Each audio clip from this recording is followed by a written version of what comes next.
Hi, this is Harry Robinson with Mage the Podcast, and this is our first episode in what may prove to be a series I'm going to call Worlds of Darkness. These episodes focus on how a storyteller can introduce other elements from the world of darkness, other systems, into their Mage the Ascension Chronicle, or possibly run a crossover. The goal is to give a brief introduction to another system and to give some ideas on how Mage will interact with that system. And my first guest in this series is David Herman, who is a longtime storyteller, a participant in the Mage the Ascension forums, and a avid role player. I recognize that we are 10 seconds in, and I've already pronounced your name wrong. How is your forum name pronounced, David? Ramnesses. I mean, you're not wrong in where it's supposed to come from, but I've always pronounced it Ramnesses, and on our own podcast, I always say it as Ramnesses. So, well, it's ultimately your name, and I will default to that. So, first off, how did you get into Mage? Well, I have been into Mage since honestly high school, which would be late 90s, and it was probably the first World of Darkness book I picked up on my own, that or Wraith. Then I got into it, and it actually took until college before I found other people who were interested in playing it. So that's where most of my play experience started with it. Okay. And what drew you to the system, or what kept you interested? Well, there's a term people often use for describing Mage, which is gonzo. And it's not that it is gonzo that I like, but gonzo means it can go to absolutely epic levels of crazy, sometimes described as, a Victorian mansion fighting the starship Enterprise out among the rings of Jupiter. And it can do that. And then it can also do street level things, like a bunch of mages trying to hide the fact that they can do magic while, journeying through the boroughs of New York City. And the fact that it did both of those things, that there was this struggle that required entering both of these arenas, and the struggle for what the world actually is and should be, I think that's what drew me in.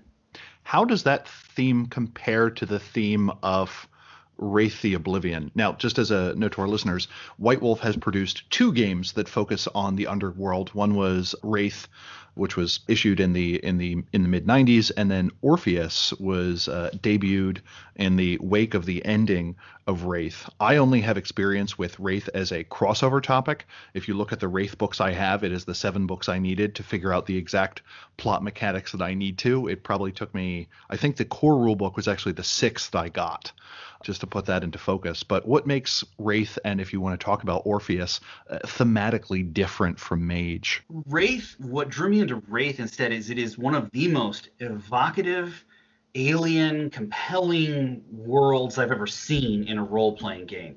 I think a large chunk of that is because almost everything ties back into what they were trying to do with the game, which was this struggle to maintain your identity after death. And Wraith is very much a game. It's not about dying. It's about what comes after. In Wraith, you are trying to continue to be who you are and accomplish the goals that you want to accomplish. And meanwhile, the entire world is trying to tell you, no, you can't do that. You've got this almost omnipresent hierarchy of ghosts on the other side telling you cannot interact with the living. And if you don't manage to do that, you also have the ever-present and ever-hungry force of Oblivion trying to pull you down. Okay, so you have, on a political end, you have this hierarchy, in this case, hierarchy with a capital H, that's the term for the entity, that is saying, no, you need not go back to the land of the living. And also you have just the metaphysics of the realm doing it. How does that compare to Orpheus? Wraith tries to say you need to pass on and let go, or you will be consumed and destroyed. Orpheus is actually the opposite. Orpheus is about Wraith's ghosts gaining power from how much they try to keep holding on, and it's a game about humans projecting themselves into the worlds of the dead and living there. So if Wraith is a game of let go or you will be forced to let go, Orpheus is a game about, continue living or you will be forced to live for others. Okay. So at the end of the day, every supernatural entity seemingly in the world of darkness is two entities jammed into one. You have a vampire, which is constantly fighting with their beast. You have a werewolf, which is dealing with their aspect of rage. You have a mage that's at war or possibly working alongside their avatar. Changelings have their fey seeming versus their mortal seeming. What does that dichotomy look like for a wraith? Well, for a wraith, this goes into the fact that wraiths are intensely human, and they wanted to model both what people wanted to hold on to and what they didn't want to, but what was very much a part of them anyway. So the dichotomy of the soul of a wraith is you have the psyche, which is your character, everything left of your living character that they want to continue doing, the reasons that they hold on, the reasons that they keep trying to interact with the living, their passions and the objects that they are tied to.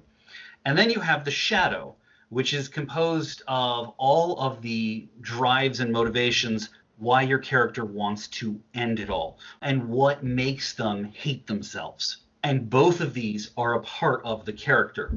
Wraith, in fact, deals with this in a very interesting way that no other system does, because the psyche is played by the main player. But very often, at most tables, the shadow is played by another player. Maybe about 10% of their time is supposed to be dedicated, instead of playing their own character, to playing another character's shadow, so that there are actual discussions between the two sides at the table as the shadow tries to tempt the psyche into doing terrible things or things that are going to end up harming them. So if I were to introduce a wraith into my chronicle, the fight between the shadow and the psyche, is that something that a mage is going to see? Is that something that goes on in their head? Or does it look like a person talking to themselves? What would that look like if I were a mage in the Shadowlands, or a wraith has crossed the shroud, which is the gauntlet that separates the underworld from our side of the reality? What is that going to look like? Well, I was looking through the rules recently, and I don't see any indication that mages are going to see the difference between the two unless they specifically know what they're looking for. I suppose with some of the aura senses, you might be able to tell the amount of angst in a character, which would tell you how powerful the shadow was, if you knew that's what it meant, but it wouldn't necessarily tell you if the shadow is active at the moment or not. So you made mention of three things so far that might be useful to outline. I think you brought up passions, fetters, and angst. What's a quick overview of what they are? Well, passions and fetters specifically are going to be really useful to a mage. Passions are the emotions, those remaining emotions that are still strong within the wraith that keep them going. Dark passions being the ones for the shadow. Fetters are the objects or people that the wraith is still bound to in the world. Now, in a mage sense, that means that any fetter is automatically a very good sympathetic connection to the wraith, and in most cases usually does a good job of making any magic cast on the wraith significantly easier. So one of the ways, if a storyteller wants to introduce a wraith, the characters stumble upon this object. And I mean, is it going to look like a weird alien artifact, or is this something like a baseball card or a family photo? They're the things that tie the wraith to the living world, and so therefore they're going to be objects in the regular world. So unless someone was like abducted by aliens, it's very unlikely that their fetter is going to be an alien type object.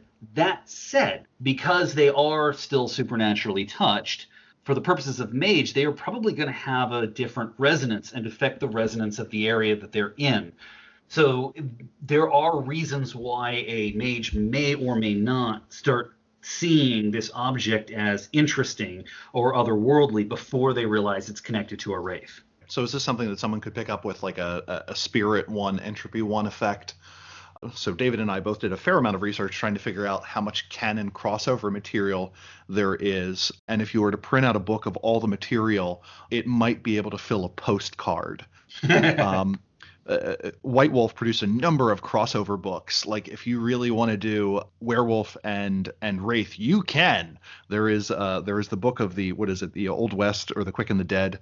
Mm-hmm. There is no mage wraith crossover book. One of the nice things and one of the terrible things is a storyteller is going to have to make a lot of determinations when they make sphere selections. Entropy will pop up a lot. Spirit will pop up a lot. Even the rotes on how to cross over or experience the underworld have a surprising amount of spread to them. Oh, yes. When I was trying to do my homework on this, I had a copy of M20, Wraith 20, and the Enlightened Grimoire open all at the same time. So you answered the question on what a fetter is and what a passion. What is this angst you made mention of? One of the other things that every World of Darkness character has is they have a resource that they use. Vampires use blood, mages use quintessence. Wraiths use emotion in the form of pathos. They draw the emotion that they're just spreading forth in a carefree manner because, the living just spill emotion out everywhere. Basically, wraiths are drawn to feeling that emotion again for themselves. So they aren't so much draining it as they are basking in the glow to experience it in themselves, and they get that as pathos. Their dark sides don't use pathos. They use angst, which is self-hatred. It's nastiness and spite. Is it safe to call it like paradox for wraiths? Just in terms of it's this bad thing that you kind of accumulate if you delve into power too much, or is it fundamentally different than that? Paradox is, very specific to the mage system. With Wraith, no, your shadow's actively trying to get angst, and it is trying to feed its own dark passions. If you're not careful, it'll accrue naturally. Okay. Some of the powers that wraiths use, if they're turned towards specific ends, can create more angst for themselves. But it is very much just your dark side getting more power.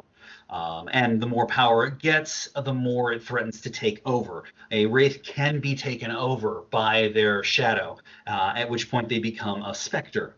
And again, most mages are not going to be able to tell the difference between a wraith and a specter.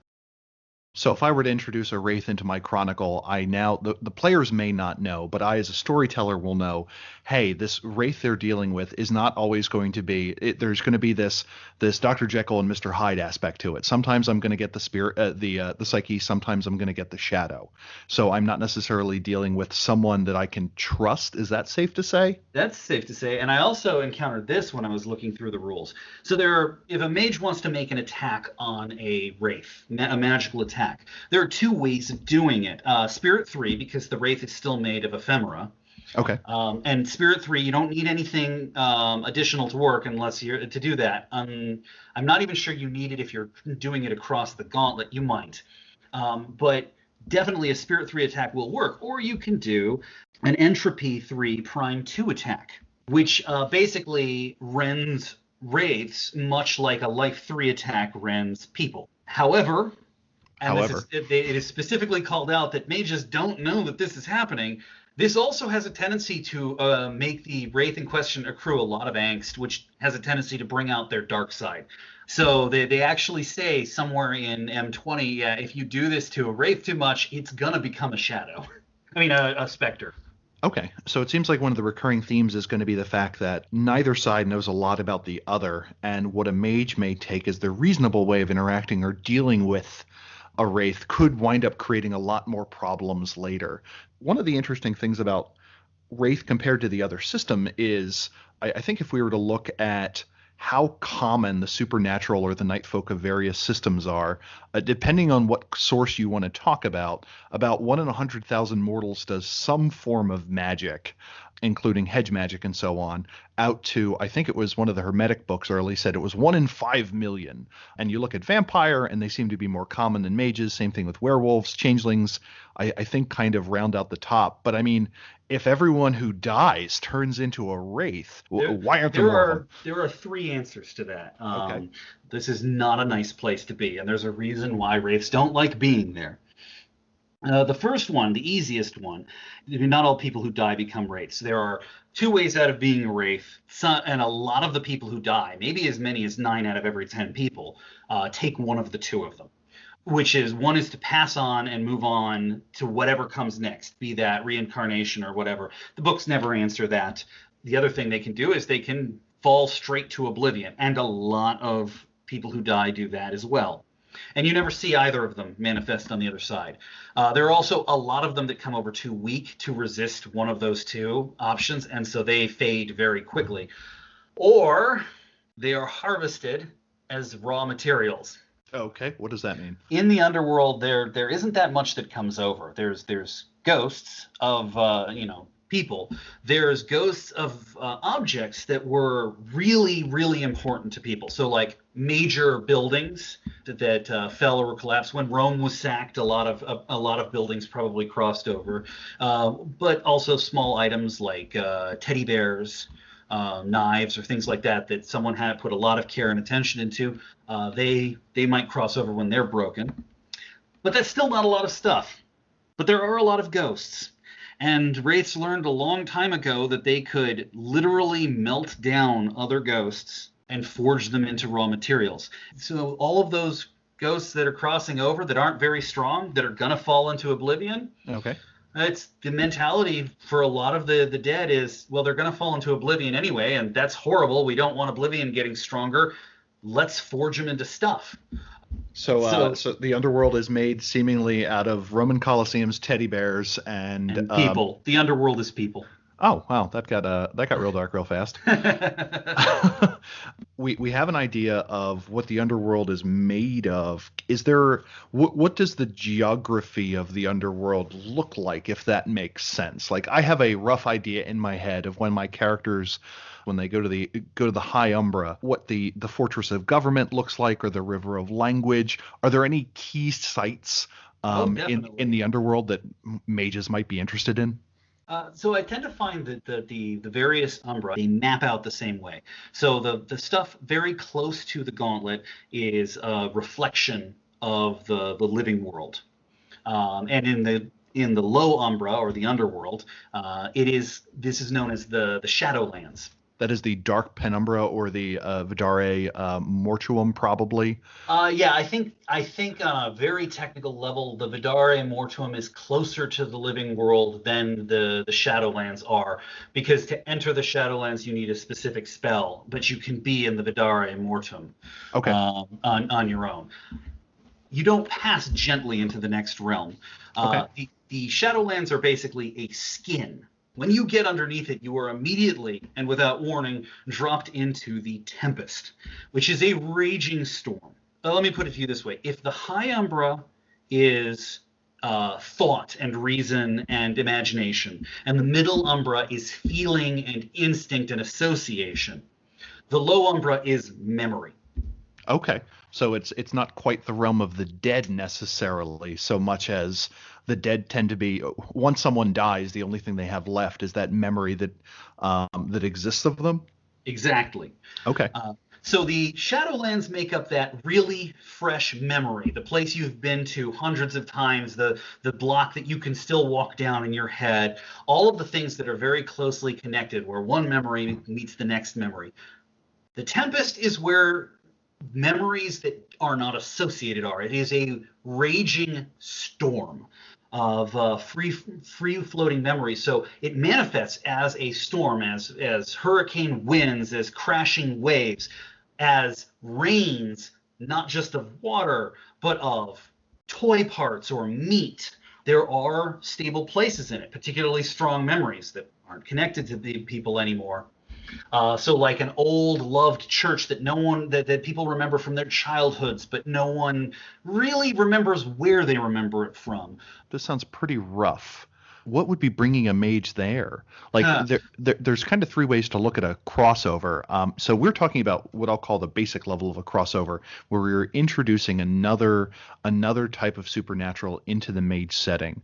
If people really like this episode, we can talk more about the nuts and bolts of a mixed chronicle, where some of my players are wraiths and some of my players are mages. But assuming I have a cabal of mages, why would I want to go to a underworld which is constantly raining battery acid? Well, there are a couple of reasons. Groups like the Chakravanti, as part of their initiation, like to send their young initiates into the underworld. It is a very nasty spell that essentially clinically kills a person and manifests them in the underworld as a wraith. And then they have to process that and come back, and they don't always come back. So in one case, it may be used for initiation purposes to say, okay, this is the nature of Oblivion. This is what we are dealing with. You've had a taste of it. Yes. But this is also the low umbra. It's the realm of memory, which means technically any piece of information that has been forgotten can in theory be found there. And the relics of old libraries, of fallen constructs, and that kind of thing could, in theory, be down there. When you say memory, are players going to be sifting through a pile of memories? Are they going to be talking to wraiths? Like, how long does a wraith stick around? Like, do we have wraiths from antiquity still running around, or is it one of those things where, well, you got 100 years to figure this out, or otherwise your shadow's going to eat you up? Well, that brings us to, and this is specifically for Wraith, not Orpheus. Okay. That brings us to the hierarchy. The hierarchy is the governmental body, in theory, of Western wraiths. There are other kingdoms down there that generally conform to other mythologies of the dead. Yeah, you have the Yellow Springs. You have the Dark Kingdom of Sand for Egypt. You have the Bush of Ghosts for the African continent. And one of the great things is Wraith 20th edition. All of those other kingdoms are in that core rulebook. So if you're curious what the underworld of the Indian subcontinent would look like, the Swar, they're all in there in that core rulebook. So what does this hierarchy do? So the hierarchy, and this is why I brought it up in response to how long can a wraith stick around. The hierarchy was not in its current incarnation, but it was first formed. The Dark Kingdom of Iron was first formed way back before the founding of Rome. And it was founded by a wraith named Charon, named after the ferryman at the River Styx. But he founded the empire, pretty much canonically not lived, but you know what I mean, existed up through the end of the Second World War. So you've got this guy, this Mycenaean farmer or whatever, who's like, well, I got hit by a lightning bolt. I'm in the underworld. And then some entity taps him and goes, you think you're going to work towards transcendence? Nope. You're going to build a big ass city. Basically, yeah. And actually, the entity that told him this is still around. But yeah, the hierarchy started out as this mechanism for helping the newly dead acclimatize to the fact that they're dead and reach their final destination. And through a whole host of horrible events, of various people falling to their dark sides, of the organizations that were supposed to help people move on falling to their dark sides, has become this monolithic entity that basically, it's still there to incorporate all of the newly dead into it and to fight against the pull of Oblivion. It may still technically be a force for good, but only because what it's fighting is so much worse. So it is slowing down Oblivion, but it is no longer that passageway to get necessarily wraiths to move on. Right. And it has this particularly interesting rule for the purposes of crossovers called the Dictum Mortuum, which is the law that the dead are not allowed to interact with the living upon pain of being soul-forged. Now, obviously, there are degrees of interaction, and there are actually some wraiths that are specifically allowed to interact with the living, but those are pretty much the Death Lords, the highest entities in the Dark Kingdom of Iron, or the people they've specifically authorized to do, which is no more than a handful. What is a Death Lord? All Death Lord really means is it's the governmental organization. Charon at some point in the past decided, I'm having a hard time maintaining this entire empire on my own. We were once a republic, so we'll kind of sort of keep that format. I'm going to elevate these people here to be the Death Lords over each of the legions. And the legions are named after, are divided up by how the people died, and that's just an easy, that was just a convenience. So each legion is supposed to adopt people who died in a specific way, which in theory is supposed to help them, adjust to being dead more easily. But in actuality, just becomes a big political thing where the legions fight over who gets who. Think of them as a really high-ranking noble or senator within this empire, and now that Charon is gone, they are the highest law that is left. Charon, the founder of Stygia, the city of the dead, has pieced out, is gone for some reason. So political infighting has kind of occurred in the wake of this. Yes, but the interesting thing about this is that the political structure is hit in that there's a much bigger political divide than between the Death Lords, because the Death Lords are, unless you go to Stygia itself, very far away. There's a much bigger divide among wraiths, and that is between those who can live in the Shadowlands or exist in the Shadowlands and those who cannot. Those who've lost their fetters can no longer be in the Shadowlands for any length of time. They have to live down in Stygia or any of its various outposts down in the Tempest. Okay, so I'm a wraith. One of my fetters may be the college I used to teach at, and one of my passions might be educating youth. The college goes bankrupt or gets bought by a larger thing. The building is knocked down. I can't pursue that passion anymore. Really, the building is gone. My fetter is literally destroyed, and this in some basic way changes what the wraith can do. Then. Oh yes. If you do not have any fetters, you can exist in the Shadowlands for a number of rounds. Now there are some bypasses to this, but they're probably more detailed than we need to get into right now. Okay. But it does mean that the politics of Stygia are dominated by people that haven't seen the living world in hundreds of years. So in the same way that a Mage Chronicle could go across the horizon, and you have some out of touch master who hasn't felt paradox in 2 centuries, you could have the same theme of people being out of touch in Wraith. Yes, but to paint a picture of a little more what it's like, imagine a world where the technocracy absolutely and unequivocally won. Okay. They are the complete and utter body of mages entirely.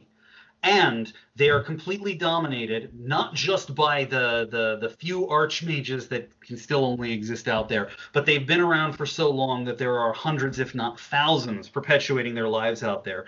Those that are still in the world have no hope of ever ousting or working their way up to the top in anything, before they're at least that old. Everything's being handed down on high by people who fundamentally do not understand the world as it is.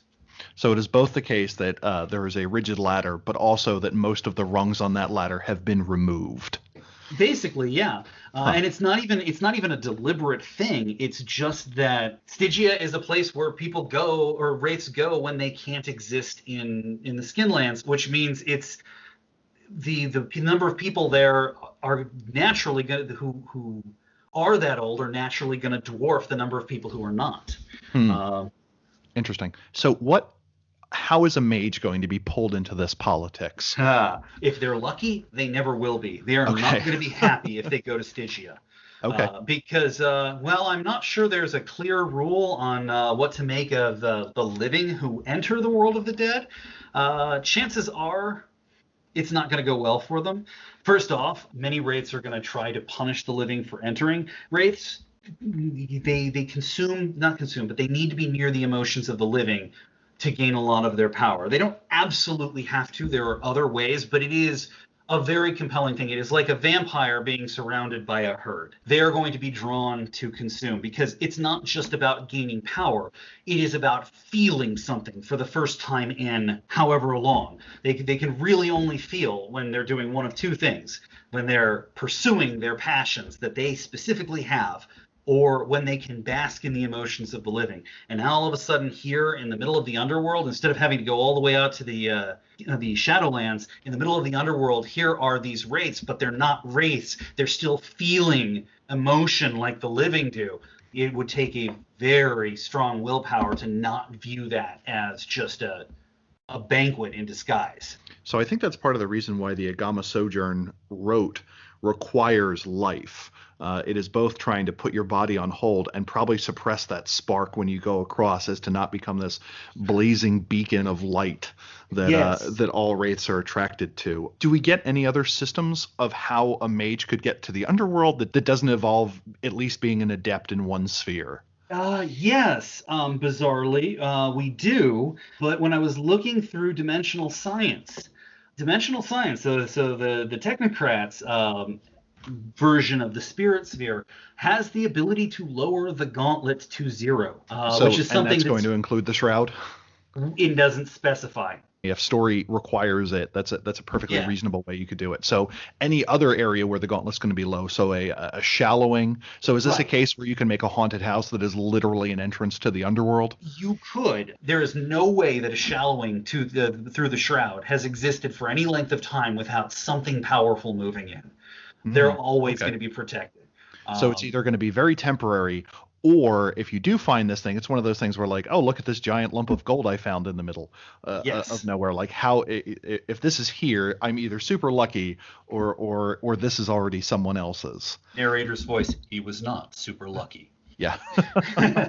So you have these giant political things. Is it something where a Death Lord is going to tap a mage on the shoulder? Like if the Death Lords are the only people that can violate the Dictum Mortuum, or they are the exception to Well, it? Do this is kind of deep within the lore of Mage, but technically all the Death Lords have lost their fetters. So if the Mage is staying in the Shadowlands, no Death Lord's going to be tapping him on the shoulder without a huge expenditure of resources. are there wraithly abilities though that, for instance, can affect a mage on the other side of the shroud? So I have my Cabal, and is it something where a wraith has a power where they can start making stuff moving around, like the stereotypical poltergeist effects, or making machinery go Oh, yes. haywire? So, Okay. so I actually started writing down this chart of how mages can interact with ghosts, how ghosts can interact with mages, and I had it divided down into 3 columns, which was Mage, Wraith, Orpheus. I guess I could get into Orpheus later, but I'll lay the seeds now. Okay. So to see across the shroud, mages need Spirit 1. It does not. They probably also need something to associate themselves with a Vidare Mortuum. So they might need Entropy 1, or they might just need to meditate on being dead for a while. But Spirit 1. Wraiths see across the shroud automatically, as do the projectors in Orpheus. To speak across it is Spirit 2. Wraiths start needing and certain arcanoi. That's what their special powers are called. There are certain ones that have to do with the classic ghostly powers, like pushing your way across the shroud to attack, or to manifest, or to possess someone, possess something, get into dreams, things like that. So if they wanted to speak across the shroud, there are a handful of arcanoi that can do that at somewhat low levels, but it's difficult and it's based on the shroud's rating. So it sounds like you've got some crossover opportunities there, that you could literally have a mage affected by some sort of poltergeist-like entity. Either the mages have a new chantry that they think is evacuated, but it turns out it's actually a place of importance to a wraith or a group of wraiths, or the mage has been tampered in something where a wraith has unfinished business, and suddenly their equipment starts going haywire, or they start having these traditional signs of a haunting. So those are all cases where a wraith can effectively instigate contact with a mage, and a mage might not know what's going on, and eventually they have to do some sort of shroud crossing, or go into the Shadowlands to try and solve this. Yes, especially if they happen to be near a Wraith's fetter. There's going to be a lot of reason for that Wraith to interact with them. So if a mage finds this supernaturally touched object with a strange resonance and takes it away for examination, he's very likely to start having a Wraith mess with him, especially if that Wraith knows, say, Outrage 2, which allows him to punch across the shroud. Okay, so my Cabal picks up this thing that they think might be a talisman or a charm, and they're like, we just can't figure out how this thing's working, but we're going to keep it in our chantry for now. Is it going to work like the Gauntlet? Is it going to be places that are more banal or more static are going to have a higher Gauntlet rating? How does that work compared to how does the Shroud work versus the Gauntlet? Yeah, I've seen it go back and forth in the books. To some degree, if you're in an area where the Gauntlet is very low, you're probably in an area where the Shroud is pretty low as well. That said, it isn't always 1-for-1. So areas that are known for hauntings or being creepy or things like that are more likely to have a lower Shroud. As an example, if you have a low Gauntlet in a graveyard, you probably have a lower Shroud. Okay. So an abandoned building in the middle of a large town may have a relatively low Shroud rating, even though it might have a somewhat higher Gauntlet rating. Exactly. Okay. That said, a Technocrat stronghold is likely to have both a high Gauntlet and a high Shroud, unless they've been screwing around with dimensional science and deliberately lowered one of the two. Does a near-death experience bring a mage or a person at all into the underworld? Like, can I take a whole bunch of ketamine and use that as my way to get to the underworld? Are there any like mundane ways to get there? My understanding is the only legitimate answer to that is, does it meet the needs of your story? Okay. I don't think they specifically call it out at any point, but I don't see any reason why they wouldn't. But it is a very good way of getting into Orpheus for a second here.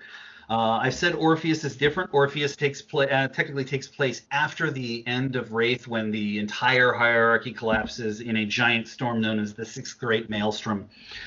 Turns out it was much greater than any of the previous ones came before. There's actually an argument that the projectors and ghosts in Orpheus aren't even in the Shadowlands or the underworld anymore, but that something happened that made it impossible to cross over. And so they're actually still in the Skinlands, the living world. They're just not manifested. So in Orpheus, though, there is a plot point of a new drug that is on the streets known as pigment that allows people to see ghosts and interact with ghosts. And there are some really dark ramifications, as it turns out, for that. People who have been on a significant amount of pigment are guaranteed to become ghosts when they die, not just any kind of ghosts, but particularly weak ones. But it doesn't seem like it would be a violation of what Whitewolf had intended if you decide to come up with a relatively easy way to get into the Shadowlands. No, you're gonna have to suspend the rules. Like if you're gonna use sphere magic, you're gonna have to, and you want it to be easier than Entropy 4, Spirit 3, Life 2, you're going to have to house rule it. Okay. Or I guess you could use Dimensional Science 3 and deal with the consequences of crossing over physically, which isn't always a good idea. That spell, the crossing over, is essentially a near-death experience plus a little bit of bolstering to keep your body alive and make sure you're still linked to it. So if you're having high on an overdose or having a near-death experience, you pretty much have the same effect, except you're more vulnerable. Can you astral project your way into the underworld? Like, is there a way to just mentally go there? I don't have it written down. I swear there was one. It's in Mage 20 somewhere. Okay. But I don't remember what the sphere combination was. I think I found a reference in Dead Magic 2 that Life 2 Mind 4, you can kind of visit the Shadowlands on an astral in an astral form that way, but maybe nothing beyond the Shadowlands. Probably not. Here's the thing: there seems to be a pretty big metaphysical divide between the Shadowlands and the Tempest, down to the fact that if you don't have fetters, if you're a Wraith, you can't even enter the Shadowlands for very long. It probably works the same way in reverse, and the Tempest is extremely damaging if you're not prepared for it. It is not a nice place to be unless you know exactly what you're doing. Okay, but it sounds like the Shadowlands and just interacting with Wraith is a pretty fertile ground. So you had started going through your tripartite list of how what interacts with what. What was the next column that you had? The next one was summoning. According to how do you do that, until you start getting into crossing over, Entropy doesn't seem to be required to specify a ghost. So summoning is still just Spirit 3.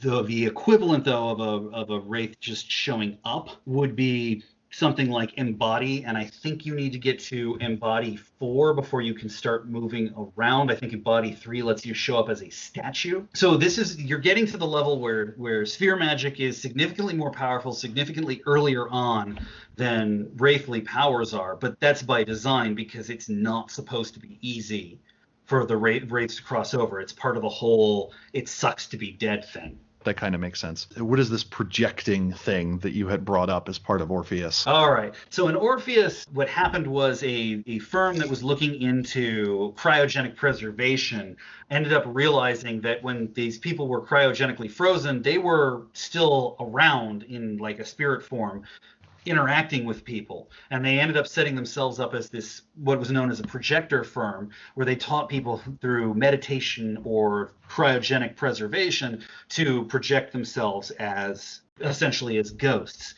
Orpheus made interacting with the living considerably easier. Again, that might be metaphysically because they don't have to cross the shroud at all. To see the living, the projectors have no problem. It's automatic. To speak with the living, well, projectors can manifest easily.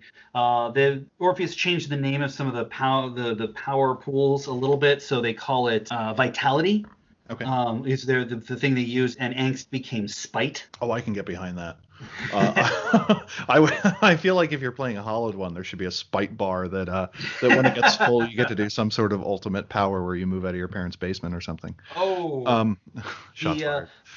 So manifesting is actually fairly cheap. Out of a pool of I think it's a 10 cap pool. You can manifest for 0 points, though, depending on what kind of ghost you are. That can be like vague whispers or like a hazy shroud kind of thing. At one point, you have like you're half manifested and you have like half of your physical pool to work with.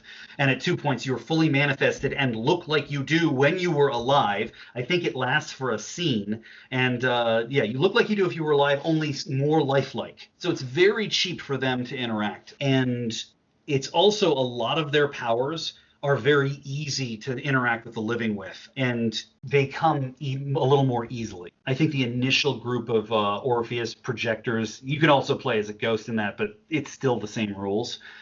Basically have like puppeteers, poltergeists, banshees, wisps, and haunters, I think. And that those all sound kind of straightforward. I don't know how comfortable I am with something that can like unleash the cry of the dead, but it sounds like a puppeteer has the ability to poke and prod mortals. Are there any really weird groups of wraiths that you think would be notable because it would fit particularly well with a mage campaign? Are there zombies or any other like shambling dead or anything like that that would be like a something where mages without even access to the entropy or spirit sphere may wind up essentially encountering the dead?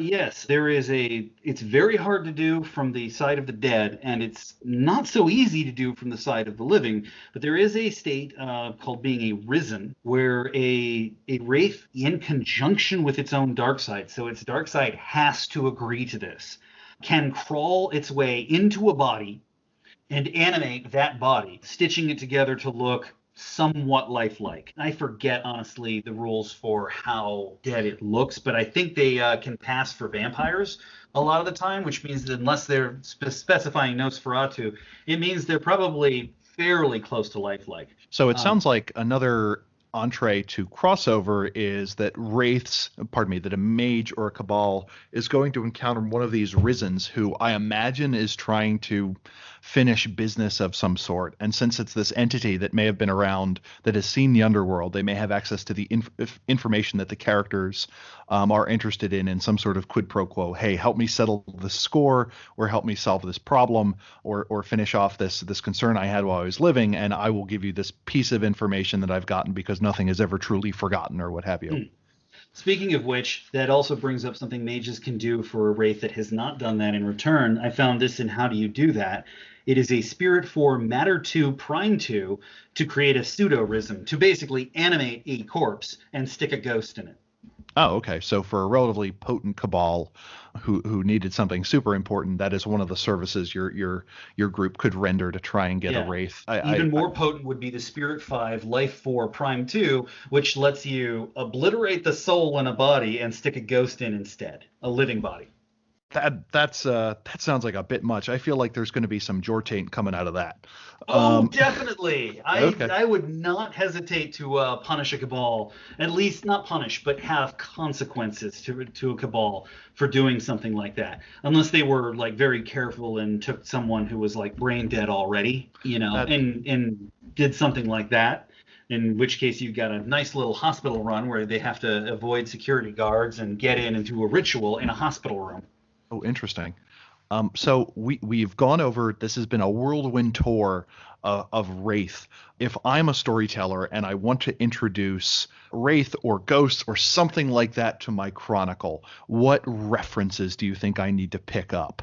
We live in an age of drive-through RPG. So for $30 or less, if I want to start spinning out some of these plot hooks, and we'll go over some more plot hooks after that. What do you think I need to pick up as a storyteller? Right now, you're not going to get more bang for your buck than Wraith 20 because it really incorporated a lot of what was previously among like 10 different books. And while those books definitely, it doesn't go as deep as those do, it does give you the broad strokes. Like if you wanted to do like the Orpheus projector stuff, Wraith 20 doesn't give you that much, although it gives you a lot of plot hooks that you can take your own way that are very useful. I would say that if you want to get deeply into what makes a wraith, you want the player's guide and the shadow player's guide, because you want to get at that dynamic between what what wraiths are going through and what their shadows do to them. But that's if you want to get into the weeds. If you want to if you want to just leave it open, like not get too deeply into the nature, just don't tell your group whether what they're dealing with is a wraith or a specter or something like that, and let it be a surprise. And you don't have to get too deep into the metaphysical weeds to run ghosts that way. So before we finish up, can we just do a rundown of the groups that interact with wraiths and maybe some of the ways that they do? Like what groups tend to associate with them? In what ways do they tend to do that? I kind of assume that the Dream Speakers and the Euthanatoi are going to be at the top of that list, but I imagine there's going to be spin-offs or other groups that do. Yeah, I would definitely say that first and foremost, you have the Euthanatoi, because they have that initiation anyway, and because they believe so firmly in the cycle of reincarnation. Not only do they send people into the underworld, but they also have the philosophy that these wraiths are not supposed to be where they are, and really should be moving on, and they will force them to move on by sending them straight to Oblivion if need be. Wraiths do not consider that to be a good thing, and they do not consider that to be a way of moving on. They consider that to be a way of destruction.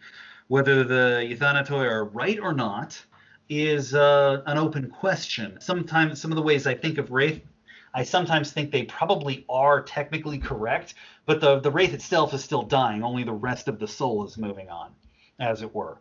And that gets into a big argument over what a Wraith actually is. So yeah, the mages that wraiths are most likely to encounter, they're going to have a very bad reputation for. I will, before moving on to the other groups, I'll bring this one up. According to Mage 20, the ritual that sends someone over has two specific effects. We've already covered the fact that they don't have the basic passions and fetters everyone else does. They just experience emotions like a normal person. They also manifest signs of their avatar in their corporeal form when they move over. So they don't look like themselves. They look like themselves plus whatever their avatar is. So if a wraith had an avatar that was, I don't know, some kind of demon, they might manifest horns or hooves or something like that. I picked a particularly visual example for this. Many wraiths have many mages have a more subtle avatar, but still, there should be something. So they're gonna look different from regular ghosts. Not terribly different, because ghosts can look pretty strange, but it's gonna be noticeable that they're odd. Okay, so my hermetic mage, whose avatar it manifests through weather. I just picture this character in the underworld who's constantly going to be walking around with a tiny rain cloud above their head. He might like zap people like accidentally when he shakes their hand, or things like that. Okay. So the resonance kind of gets cranked up to 11, or at least the resonance is manifest through the avatar. So that's certainly a useful stylistic thing. Going on to other groups, any group that is very much defined by how they interact with the people around them and if they protect them from things. So the Dream Speakers and the Verbena, I don't know, to a lesser extent the Order of Hermes, I'll get to them later. They might interact with ghosts because they're on the lookout for things that are destroying communities and things like that. They're less likely to cross over unless they need to solve the problem. Are there any groups that do like paranormal investigations? Like, is there a way for my my Society of Ether member or Absolutely. I mean, Society of Ether, it's like the sky's the limit as far as scientific theories goes. So, like, the Ghostbusters would fit very much as a group of Etherites if that's the way you wanted to take it. Granted, if they go around doing what the Ghostbusters did, that's going to be very, very vulgar.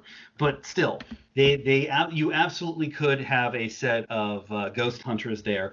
It also wouldn't be unheard of for someone like a hermetic to use ghosts as servitors, or summon them for information or something like that. They'd also be ones that are very likely to go, hey, I'll create you a form on this side. You can live on this side for a while away from whoever you're trying to get away from, if they happen to have the spheres to do it. There was a spell in there about manifesting something out of ephemera. I don't know if you could modify that one with a little bit of entropy to allow a ghost to exist over as kind of a virtual fetish for a little while. Okay. I don't think it would function like a real fetish, but it would probably allow them to be on the side of the living for a bit. So it sounds like we have a fair collection Well, of there, mechanisms and reasons.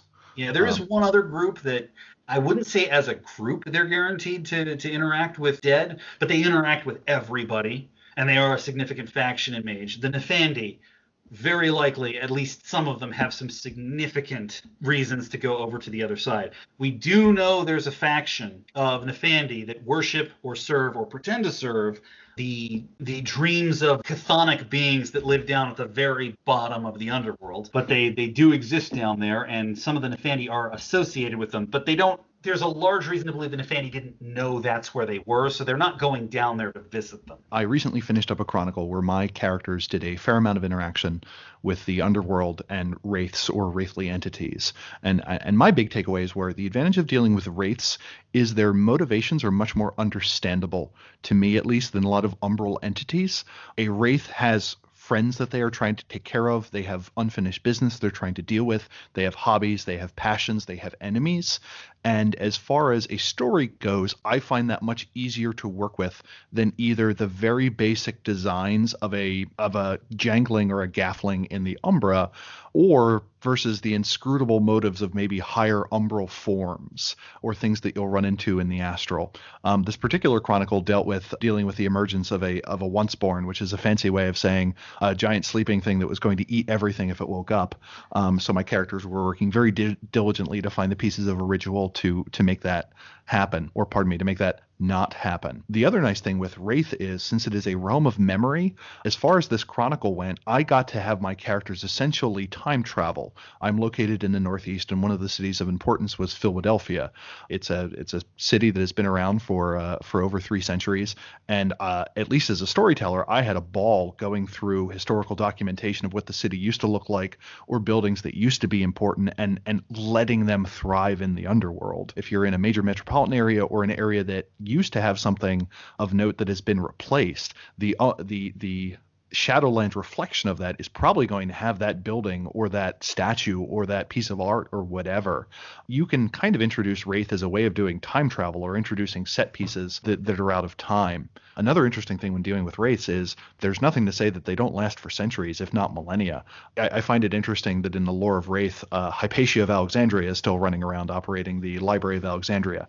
This is the 3rd instance of Hypatia to exist. There's also one that is listed as being in the Umbra. There is also one as listed as part of the historical setting.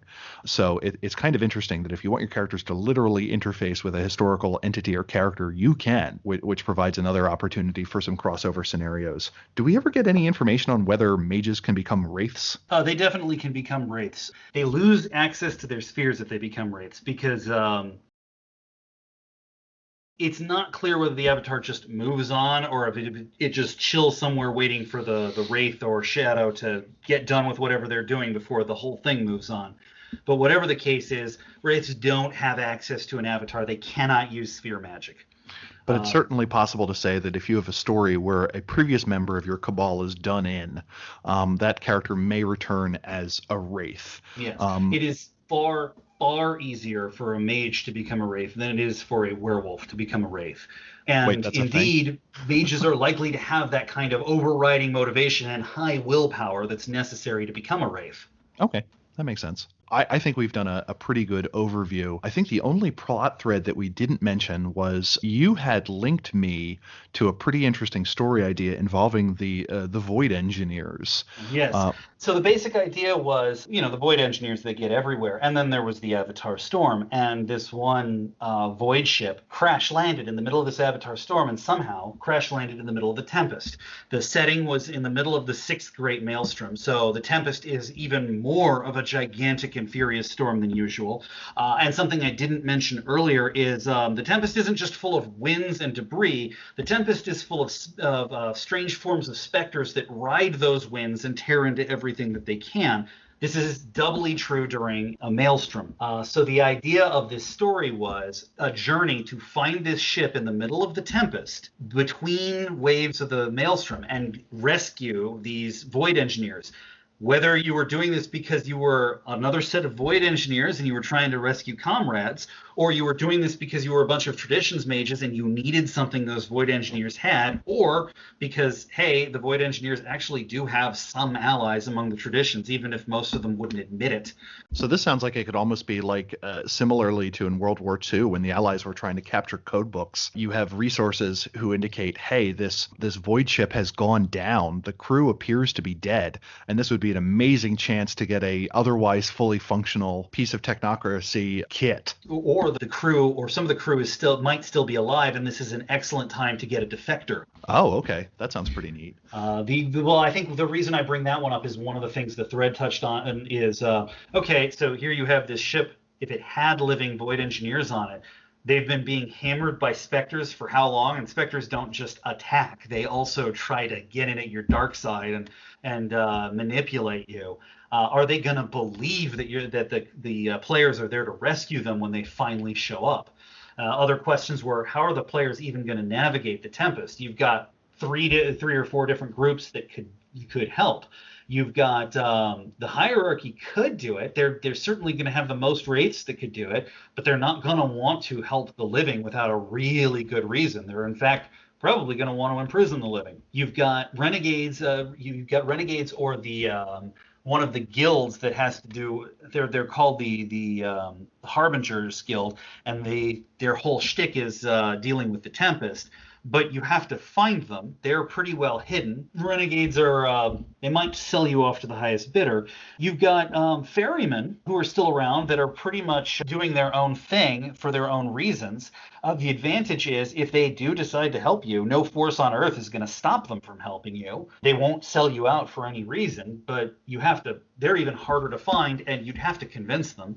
And finally, you've got specters who, this is the fun one, they'll help you for a price. The price might not even seem that bad, and it might not even be that bad to you. Okay. But they'll probably get something horrible out of it. So there's all this navigating of another world that you do not understand. You don't understand what's going on with it or why people are acting the way they are. And I love the fact what you said earlier about wraiths being the most understandable. They absolutely are. All of their motivations are human. And yet they can switch what those human motivations are on a dime if their sides swap. They're understandable right up until the moment that they're not, or right up until the moment that they are, but only through a different lens. So they stay understandable, but their motivations may suddenly swap. So they are a different they are inconsistent rather than inscrutable. Exactly. Consider how you're going to portray the difference between the dark and light sides of Wraith. They might be completely separate. That is canonically what's happened. But it doesn't necessarily mean they don't care about what the other one does. They just view them through different lenses. If Wraith and his dark side both highly value a person, the Wraith loves this one person, let's say her husband in life, and the Shadow does too, but the Shadow can't help itself. It keeps pointing out all the flaws in this person. It keeps pointing out everything time that they let down, that they weren't worthy of that love, etc. Until the point that the Wraith says, well, why do I even, like, the husband's in danger, and the Wraith's like, why do I even bother? Should we even help him out? And the Shadow is aghast. Of course we should help him out. Of course we should do that. What kind of sick, depraved person wouldn't help a loved one out? What kind of person are we? That's an interesting sentence. That's how the Shadow gains angst. That's what it feels like. What kind of person are we? I feel like that's a good summary of Wraith as a system. So we have been talking about the mechanics of a game that is quite different than Mage, but kind of set in a shared universe for a little over an hour now. If the audience is interested in us doing another deep dive either into another system for crossover potential, or doing a Wraith crossover 2.0 where we discuss the mechanics of an actual crossover chronicle where maybe you have mixed Wraithly players and Mage players, by all means, please email us at magethepodcast@gmail.com. I'm Philly Curiosity on the Onyx Path forums if you want to contact me directly there. David, thank you so much for your time. Is there a project that you'd like to shout out, or anywhere else on the internet that you'd like to direct our listeners to if they found what you've had to say interesting or want to get in contact with you? Absolutely. I usually describe myself as David Herman, aka Ramnessus of the Brothers Herman, and co-host of the Geekly Oddcast podcast. You can find us pretty much wherever you can find podcasts. We cover a variety of geekly and pop culture topics. We sometimes assign each other like terrible, terrible games like corrupting childhood movies into horror stories and things like that. And half the podcast is we call Otter Worlds, and it is our actual play RPG podcast, where we basically play one-shots of various systems and try to take the same story and play it in different settings. That's kind of fascinating. And for audience members, I don't know what order this episode will go out, but I've made mention that that Adam Simpson and I are working tentatively on a project we're calling Mage the Ascension tutorial mode, where we do run-throughs of some system basics for Mage. And chances are, if that gets off the ground, David may be one of the participants. So thank you in advance for doing that. Any closing comments? I would just say thank you for having me on. I would add to the audience, we are the Geekly Oddcast is on hiatus, but we'll be back in March most likely, and you can check us out. We should have our Facebook page up soon as we gear up for our second season. But I wish you all good gaming. Have fun with these games, because there is no limit to what you can do with Mage and Wraith. Thank you so much. And as my traditional sign off, bye.